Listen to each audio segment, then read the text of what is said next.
Hey guys, in this video we are going to be showing you how to get from Tokyo to Osaka and whether the Japan Rail Pass is worth your hard-earned dollars. Before we get started, make sure you subscribe to the channel and hit the notification bell to stay up to date with all of our smart travel guides. Let's get into it!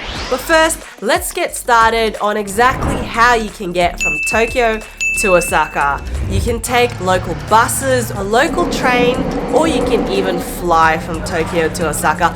But let's be real, the easiest, quickest, and most convenient way of getting there is taking the Shinkansen, aka bullet train. To get from Tokyo Station to Shin Osaka Station only takes about 2.5 to 3 hours on the Shinkansen.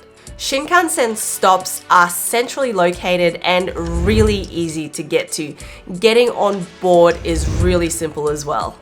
There is some space on board for luggage, but not a whole lot if you have really large suitcases. You can squeeze them sometimes behind seats or over the top, but first come, first served.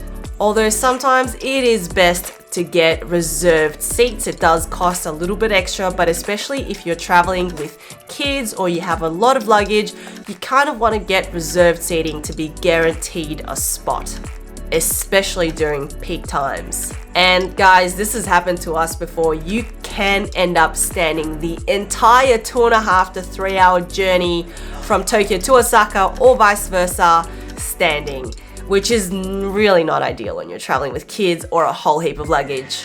Now this leads me to the juicy part of the video, the JR Pass. And should you get it? Ding ding ding, question of the day. Yo, so what is the Japan Rail Pass? So a quick summary, the Japan Rail Pass allows you to use all the Japan Rail Group's public transports across Japan. This includes buses, trains, and even the Shinkansen. It's only available for foreigners on a tourism visa. You used to be able to purchase the JR Rail Pass only outside of Japan, but as of March 2019, you can purchase them at major airport and stations. But when you do purchase them within Japan, they are far more expensive. So we highly recommend purchasing them online before you go via Klook. We'll put the link in the description below. Something to keep in mind for the JR Rail Pass is that it does not apply for all buses and trains in Japan. So it covers most JR trains and buses across Japan. However, trains like Nozomi and Mizuho are excluded. Most metropolitan trains and other private trains are also excluded from the JR Rail Pass. The big question, is the JR Pass worth getting? Well, if you're only going from Tokyo to Osaka or vice versa, then probably not. If you are planning to do a few day or overnight trips to places like Nikko, Hiroshima, Kobe, Kyoto, then I would definitely look into getting a JR Pass. Buying a one-way Shinkansen ticket from Tokyo to Osaka costs roughly $130 US.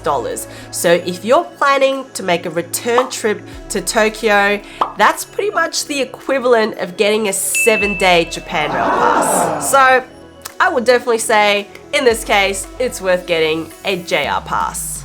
To put it simply, the more you need to use the Shinkansen or regional trains, the more value you're gonna get out of getting a JR Pass.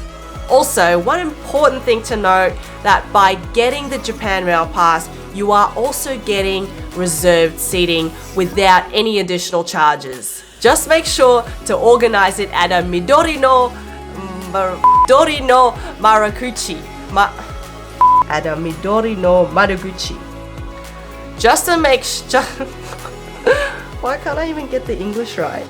At a Midori no Maraguchi. Maraguchi?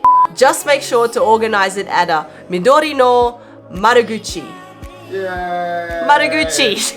AKA ticket office. Couldn't you have just couldn't you have just written ticket office? That was a pretty good test, wasn't it? Just make sure to organize it at a ticket office, at a JR station early because it's dependent on capacity. Now, if you are in the market to book a Japan Rail Pass, I highly recommend booking yours on Klook. You can get 7, 14 or 21 day passes. I'll leave the link in the description below. We're at Tokyo Station going from Tokyo to Osaka, and stupidly and typically me, I left everything too late because we could have gotten the JR Rail Pass, which would have been worth it for us because we were planning a few trips out from Osaka to like Kobe, Himeji, maybe Nara, and possibly even Hiroshima, which would have made the JR Rail Pass really worth it, but you can only book it when you're outside of Japan. When you're in Japan and you buy a JR Rail Pass, it gets pretty expensive. So instead, I'm going to show you how to buy a one-way ticket from Tokyo to Osaka here at Tokyo Station at the JR Rail office. And then I'm going to show you what the trip from Tokyo to Osaka is like on the Shinkansen, with a lot of luggage and 2 kids. So to make it a seamless process, it's just much easier to come straight to the JR office, because if you have any questions about the JR Pass or getting a one-way ticket from wherever you may be going, Tokyo to Osaka, you can get them answered right away by one of the customer service representatives, and it's just easy to pay using a credit card as well, because I don't know if the machines actually accept credit cards.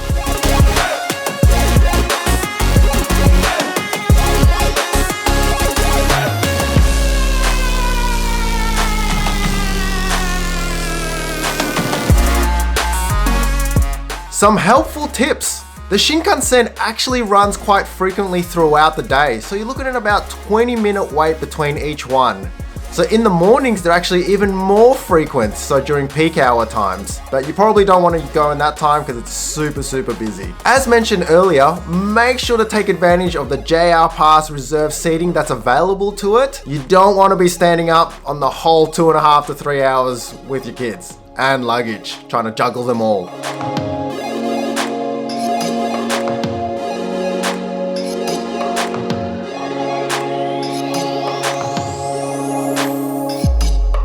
Because it's going to be a 3-hour-long train ride, I do recommend grabbing some snacks. There are convenience stores around the station that you can grab sandwiches, onigiri, bento boxes even from.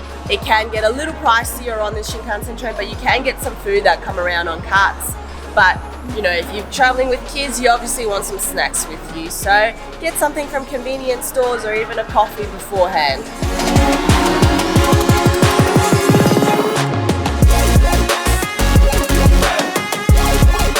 Currently we're in the unreserved seat section, and we've been divided up into 2 seats and 2 seats.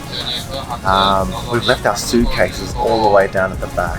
The back seats to the wall have quite a bit of space to put suitcases. But if you're starting from Tokyo, you're the first ones to get on the train, so that actually helps a lot. But if you're getting on like Yokohama or Nagano, you're probably going to find it difficult to find more space, so keep that in mind.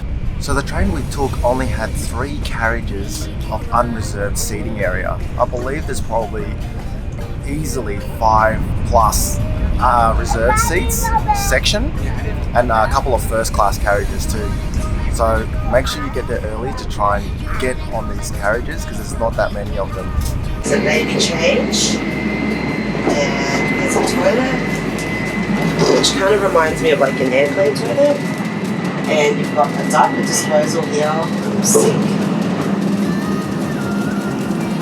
And it's actually much more spacious than an airplane toilet. So every carriage has its own toilet and wash basin area.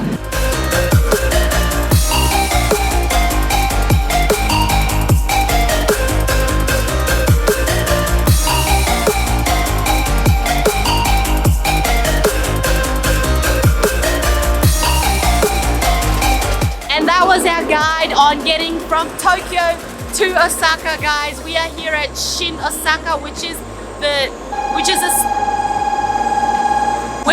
station north of Osaka. You'll need to change onto a local subway train to get to the main station in Osaka. It is so loud here. And that's it, guys. We hope you found this video useful in determining whether you need the JR Pass or not. It can save you some money, or you don't need it at all, depending on what you're actually doing. So if you like this video, make sure you hit the like button, hit the subscribe button, and the notification bell to follow our smart family travel guides. So we'll see you in the next video. Peace!